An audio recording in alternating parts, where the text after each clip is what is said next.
Good morning, class. How are we today? Just my camera. There.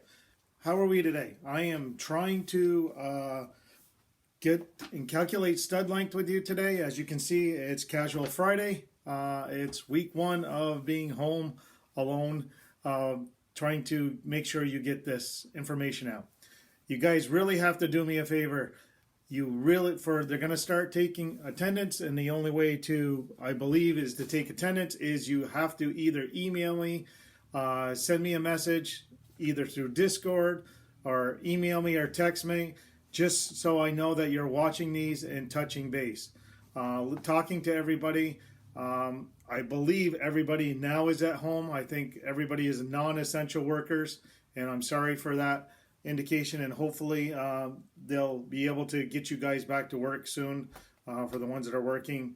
Otherwise, I guess we're in this for the duration, and I hope everyone's still staying safe and going from there. So, as you can follow along on in the packet, we're now on objective 6. We're going to calculate stud heights. The other packet that you're going through NCCER, you can turn to this page, which is 5.13, and it shows different ways to calculate height. I'm going to show you. Hopefully we can get through this together. It's really not a tough concept, but the issue is to make sure that you can calculate is putting all your math principles together.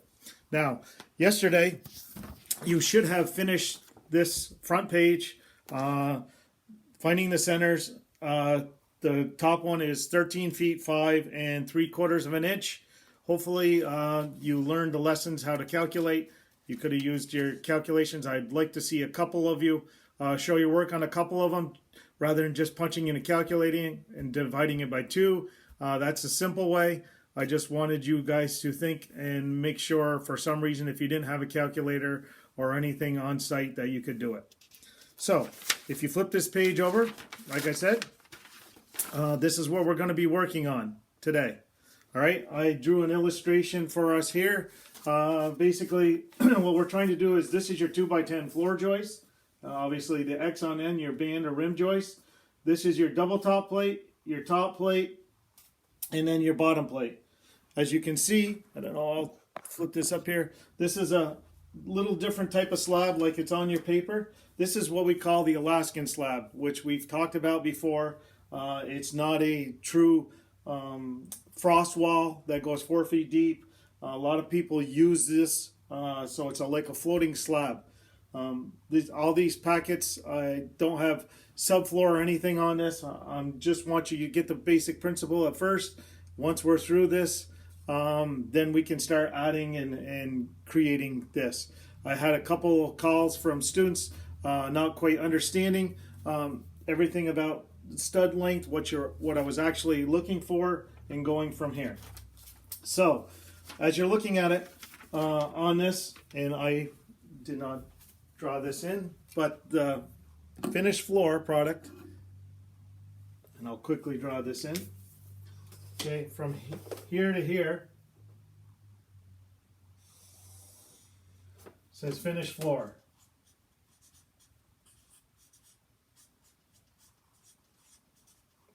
This is very important when you're calculating different things such as corner boards, trim, or anything that's going up. You really need to make sure you need to know what the top of the sheetrock is all the way to the bottom of the floor and going from there. So our stud length that what I'm looking for is the stud length. So if you look on your first one, the page, it's 7'6". I'll just write this in here, 7'6". This is letting you know that from the bottom or the top of the concrete slab, okay, to the bottom of the sheetrock is 7'6". What we really need to do is making sure we know that this is 7'6" from here to here. We need to add in our difference, which is the top of our sheetrock, which is 5/8 or a half an inch. So if you have a half-inch sheetrock, it would be 7'6" and half inch to the top of where the box sill or your second floor is, or your ceiling joist, anything depending on what it is. Over here, we realize we have the double top plate and a top plate, and we also have a bottom plate. So we're technically trying to find our stud height, and again, our stud length, depending on how you want to interpret it. So our stud length here, we know is going to be smaller than 7'6". Okay. Now, if we got the stud height and we didn't know the finished floor should be taller, because we do know that our 2x4s or 2x6s, depending on what you're using for interior or exterior. I drew 2x4s here, but we know we have a top plate and a double top plate. What is the thickness or the actual length and width of a 2x4? Correct. The 2x4 is 3.5 inches by 1.5 inches, or you always do the width first, 1.5 inches by 3.5 inches. So all we really need to know is the 1.5 inches. Knowing that we have a bottom plate, a top plate, and a double top plate, we know that each one is 1.5 inches, 1.5 inches. If we have 3 of these, then we technically have what? Correct, 4.5 inches thick. So once we do this, we take our finished floor, which is 7'6". We have to add the thickness of the sheetrock. The first one that you can see on that sheet is 7'6". 7'6" plus 1/2 inch is 7'6.5", and you can plug that in your calculator, or you can subtract the 4.5 inches. So you got to do this by 3, which is 4.5 inches.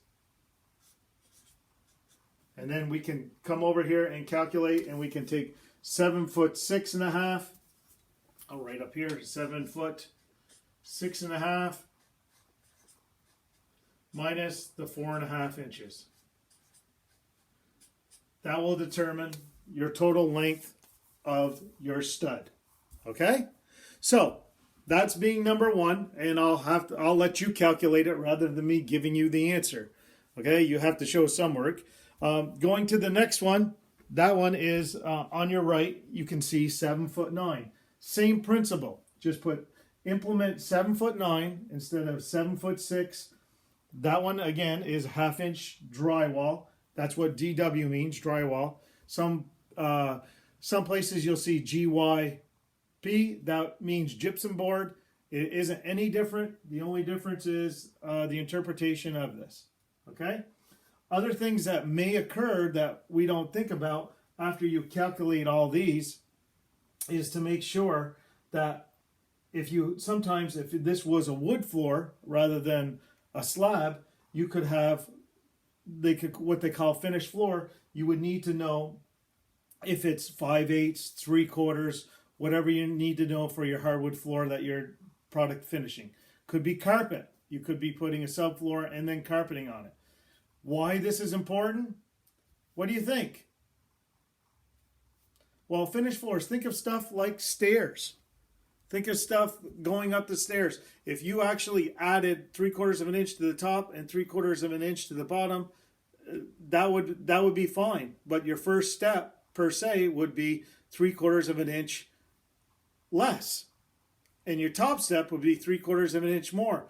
Now, when we get to stairs and we do that, the tolerance can only be 1/8 of an inch, because I know a lot of you going up and down the stairs, I've done it myself. When you go up, all of a sudden you'll like stumble, or when you come down, you'll like jar your step and go in there. It's either too big a step or too little a step, and there is codes for that. So reasoning for calculating studs is going from that. Now, if I was going from my house, my ranch house, and I added a garage on the other side, technically, and it was a drop down, I would need to know what the stud length is. So I would carry my double top plate over here to the garage. Say this is a second section.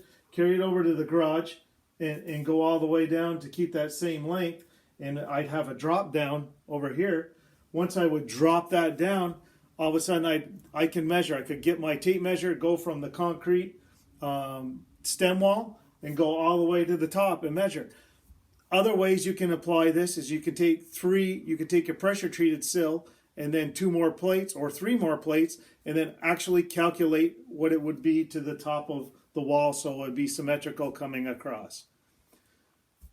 All you need to do is making sure that you have the application of knowing the stud length and is knowing the finished floor, adding whatever you're going to do, and going from there. Other indications that may be added on the top is like we did ours, we strapped it. So all of a sudden you take this, then we have 5/8 strapping, and then we have sheetrock on top of it. Let you go from there. Other cases are when we do commercial work, and I know some of us we didn't get a chance to lay sheetrock yet, but when we do sheetrock, a lot of places for fire code is you have to lay 1/2 inch or 5/8 sheetrock, then you have to have an inch space or what they call a metal channel, and you nail that on the metal channel for airspace, and then you put another layer of 5/8 sheetrock. The reason for doing this is so if there is a fire and it can get in a chase in between, it's a buffer zone. When you fall asleep in a residential or commercial place, you want to make sure that you can get out in 20 minutes or less. That's what most doors are rated for, 20 minutes. You hope that they're rated for an hour rating, but not all are. Exterior doors, if they have glass or anything in them, sometimes the rating is less. So again, recapping on this. So when you're doing the finished floor, if you know what the actual finished floor height is, which this was being 7/6 from the slab to the top of the sheetrock, we know the stud length is going to be less. Okay? If you actually knew the stud length, which I will cheat, hopefully you guys, anybody remember what the stud length is on a pre-cut wall? Yes.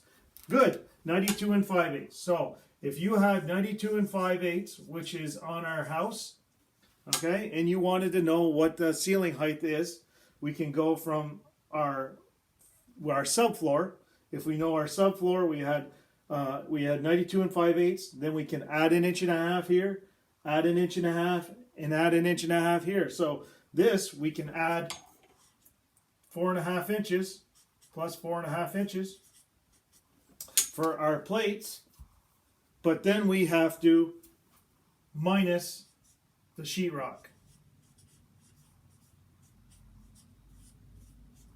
thickness. And again, if we add the strapping, then we have to pad that down. There's so many different things, but the key to this whole thing is understanding the concept, and some of you didn't know what they were asking for. So make sure that you fill out those 2 pages, or that 1 page behind finding the centers, because this is the next step.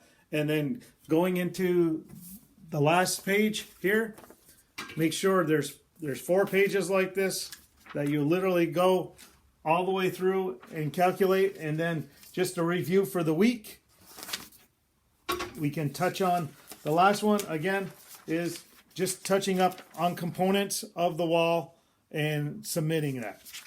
Again, the places that you can do that, I gave you the 307 Wolcott Street in Hardwick. You can drop off a box with the information on her porch.